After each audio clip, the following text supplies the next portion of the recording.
Are you a man? Are you a boy? The mother leans against the kitchen table, her hands in full view, as Ed continues asking questions. You want the people in this house to move? 1 knock for yes, 2 for no. Yes. Okay. Who is it that you don't like the most here? Is it? Is it? Is it their father?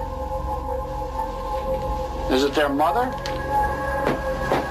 Oh my God. Okay. I command you to reveal your identity. Next, Ed decides to confront the poltergeist alone. Give me some sign. Is that you moving something? Give me some sign that you're here. What I did was use religious provocation.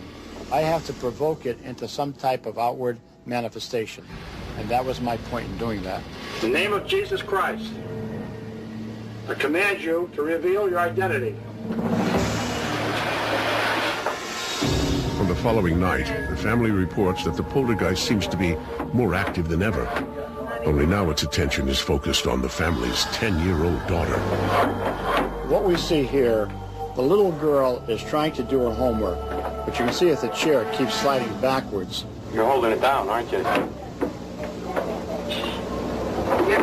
It's got that much strength to it. Now, if you watch, you can see the little girl's legs are up on the rungs of the chair.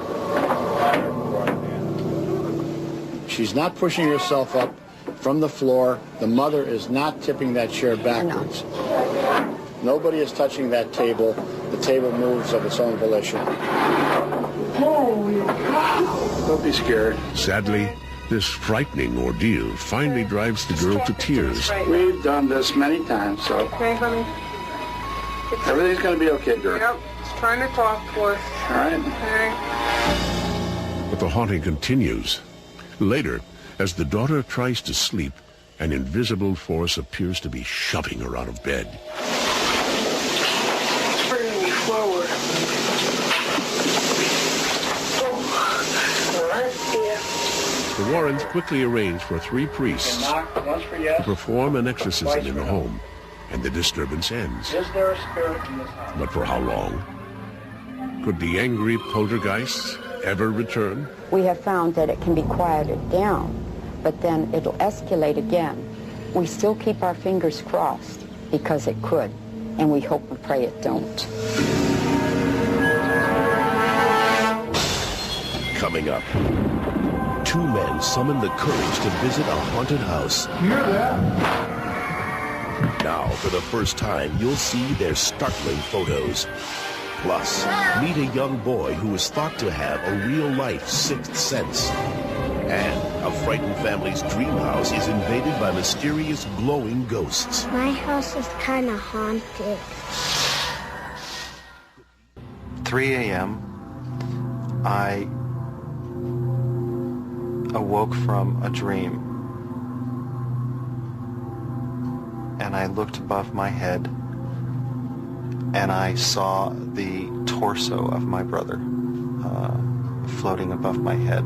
And this presence comes in the room, and I literally get paralyzed. My body gets paralyzed, and it's as if somebody's holding me down, and I can't move, and I can't speak. He had this like beautiful white aura all around him, and I remember him just looking at me and telepathically telling me not to be afraid, that he wasn't going to hurt me. So I couldn't scream, I couldn't move, I couldn't do anything. So I closed my eyes, and I opened them again, and she's still standing there, and she's just staring at me like this. When the Australian rock group Wild Land set out to shoot this music video, they never expected to make contact with the other side. The crew spends the entire day shooting in the deserted mining town of Glen Davis. The weather is stormy, and the mood in this remote location is unsettling. It was absolutely freezing cold. The whole place felt very eerie. It actually felt like a ghost town. Later, when the film is processed, it exposes a startling image that appears to be a mysterious figure of a man standing in the background amid the concrete ruins. There was no face on the figure, and the face was slightly disjointed from the body. Everyone who was there that day insists the figure isn't human. When I shot it, there was no one there. I had people beside me looking the same way that I was looking. No one was there. Totally unexplained. I mean, besides the crew, there was nobody, you know, for kilometres around the place. There was just nobody anywhere. Some believe that this ghostly apparition is the spirit of a miner lost years ago in a terrible disaster. There were numerous accidents in the mine where men were killed. There were men that had their heads severed there. There were a number of men who drowned. One particular body was found not far from the site of where the ghost appeared. But there is one more possible explanation. In the 1950s, young priests were schooled in this desolate place. One of them met a tragic end. The locals tell us there was a suicide which occurred at the site where the video took place. Is this mysterious figure wearing the robes of a holy man? Well, no one will ever know for sure, but the people who were there that day think they know the answer. There was no doubt in my mind whatsoever that that was a ghost. That definitely was a ghost.